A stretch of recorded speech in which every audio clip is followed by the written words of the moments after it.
Well, thank you. Amazing. One more round of applause, please.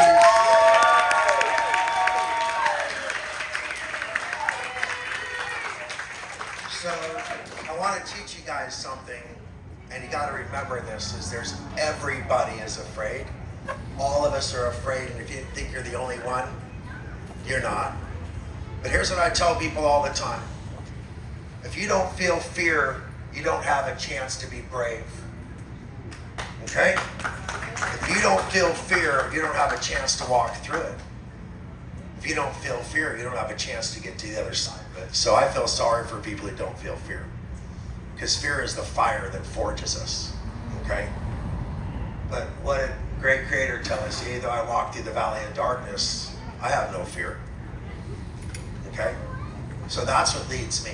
That's why I'm fearless. Because I'm never alone. Okay? And I'm not doing this work for me. So, confrontation. 5 months ago, UPS driver drives up to my house. I take one look at him and I have to ask myself, do I tell him? The answer was yes. There's nothing funny about this. I looked at him and I told him, you need to get to a hospital. Don't pass go, don't collect $200. You go straight to the hospital and you get checked out. I said, because you got very little time left on this earth, brother, and you've been delivering packages to me for 5 years, and I just have to tell you, well, he sort of looks at me, drops my packages, goes away. I never see him again. 2 weeks ago, he pulls up.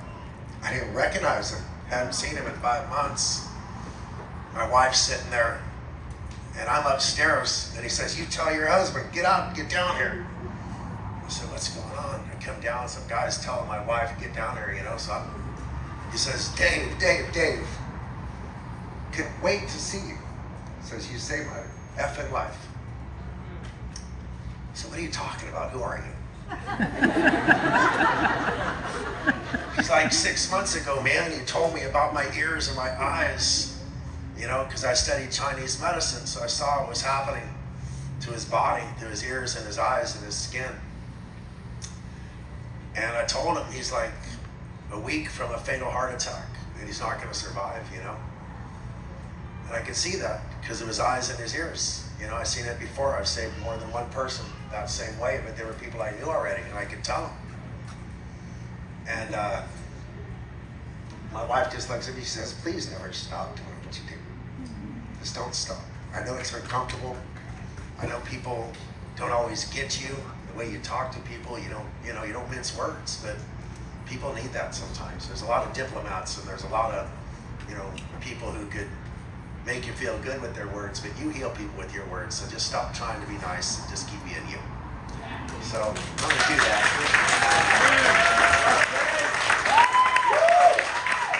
Because, I'm sure Amy didn't think I was very nice, when I told her what I told her.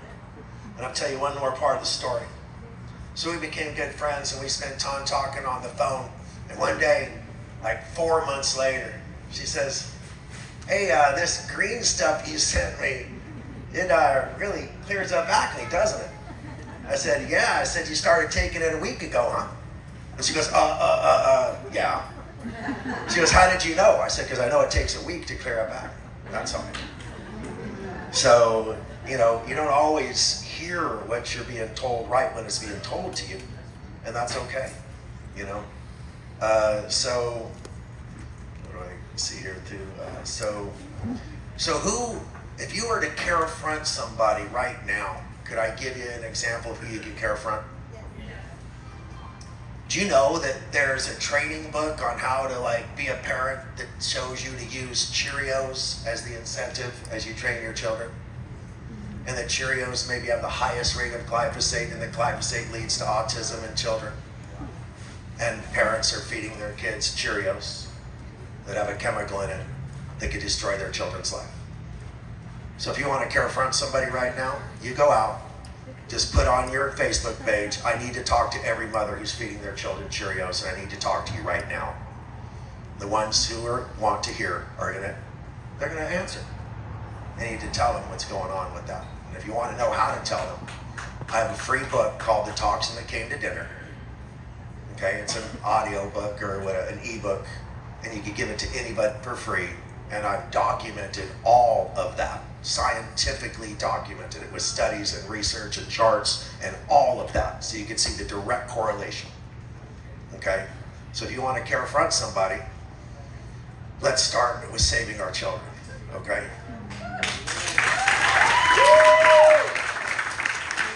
So, a little bit about this company.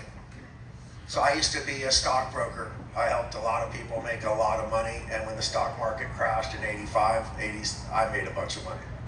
I predicted the market was going to crash. I put all my money into puts and calls, and I cleaned up.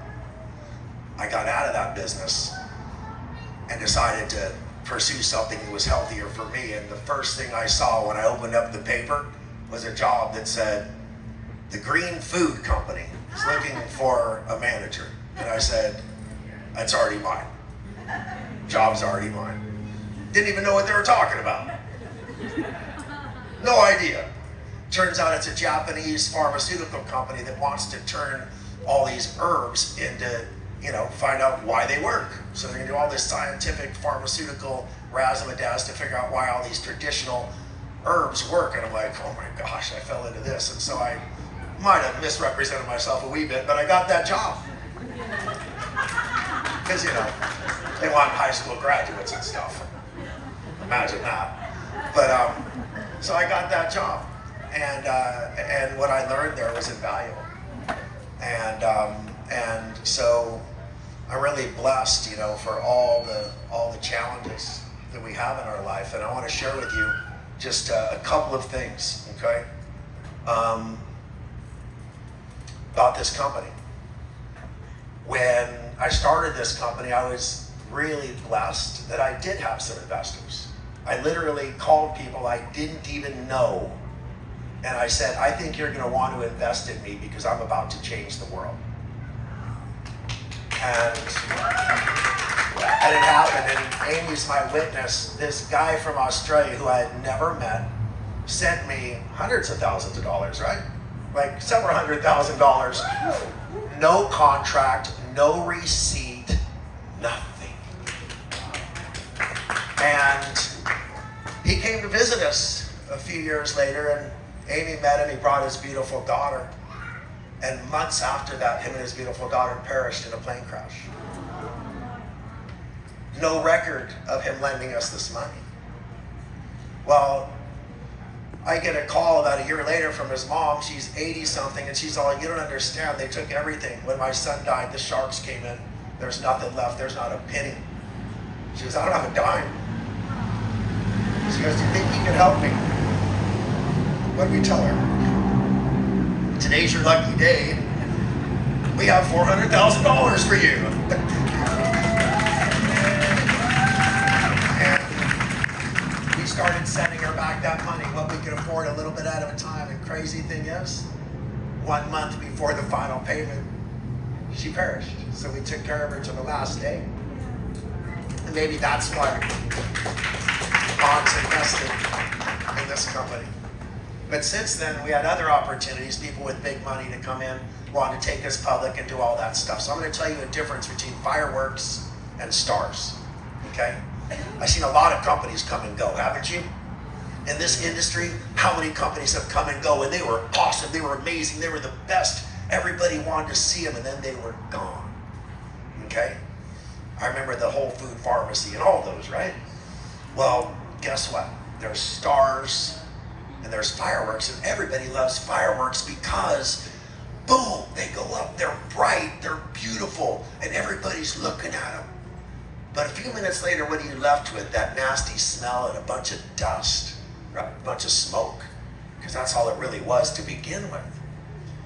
And that comes and it goes just like that. But a star takes a while to form. You know what I mean? It takes a long time to form, but once it forms, it's permanent. It sits up in the sky, and a sailor could find their direction if they're lost and see from that star, because it's that permanent. And we need to be that star.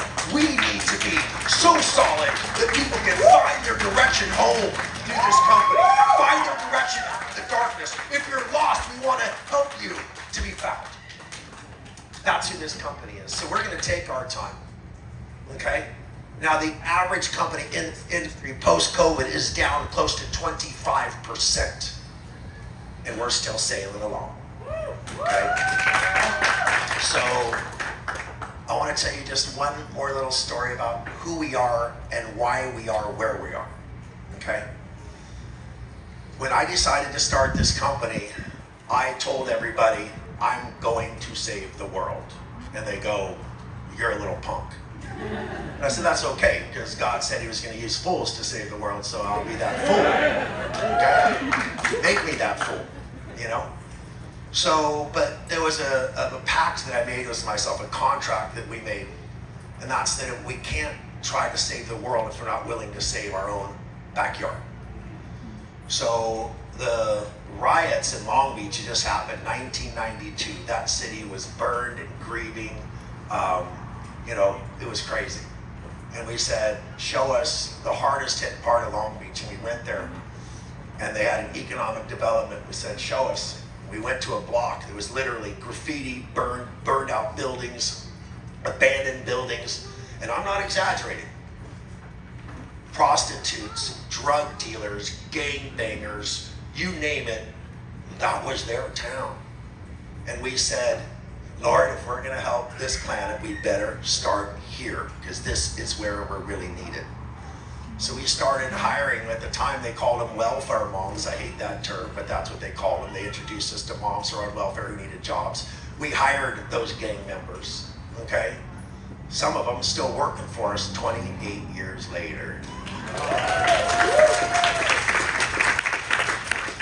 And we knew that we had to be the change that we were seeking in the world, that if we couldn't heal our own community, we didn't have any right to try to be healing the whole planet, right? Well, today, that area in Long Beach is what they call gentrified. It's full of really successful businesses, left and right, and big new buildings built on in the fields where fields used to be. And so we decided, what next? We want to bring tax dollars and our jobs to another underserved community. So where we are now is Compton. You might have heard of that city before, if you listen to hip hop. Because this is where we're needed, okay? And so now we have created jobs in this community. We've created taxes in this community. And more importantly, because we live near this ocean, we have initiated a plastic-free policy, because we're totally aware that the impact that we make on the earth doesn't stop on the food that goes in our body. It continues with the packaging of the food that we bought that goes into our body. It starts in the field where that food was grown. It flows through the way it's transported and how it's packaged.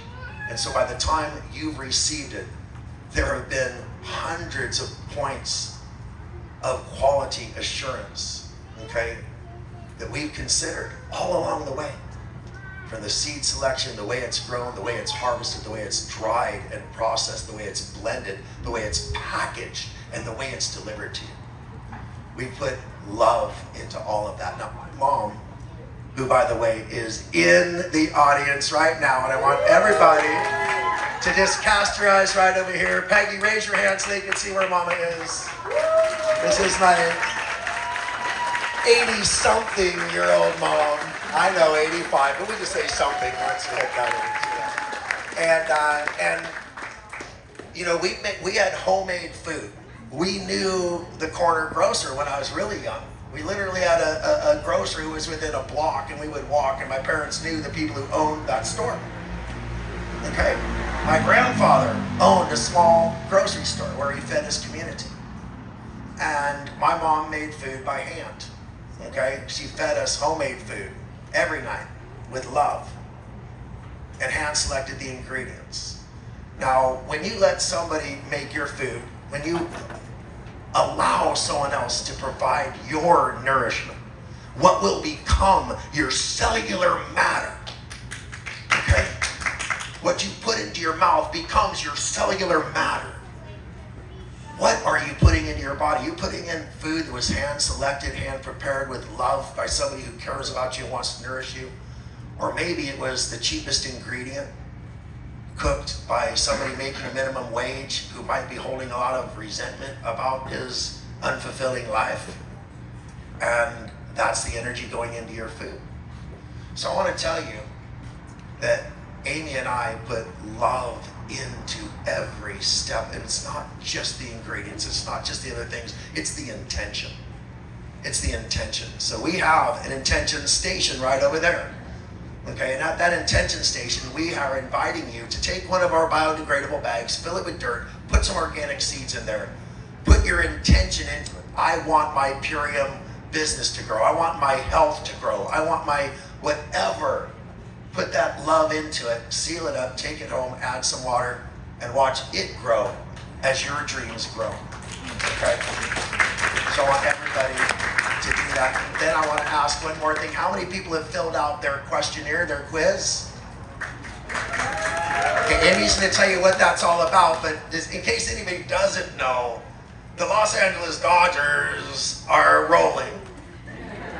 And they're rolling into and we have some tickets for the local people who may want to attend. So part of our raffle is a couple of, and not just any seats, really good seats. Now my mom's mom, my grandma used to take us to Dodger games and teach us how the game was played, keep a scorecard, and sneak her own hot dogs in because she didn't trust the ones that were sold to us at the park. But anyway, Amy's going to tell you about this survey because you have a chance to win some really cool prizes, and all you have to do is fill it out. But she's going to walk you through some of these questions if we have a minute. Awesome. Okay, so who filled out their trivia questionnaire so far? Okay, awesome. Well, you still have time to do it. So you got to put your name on it, your email address, your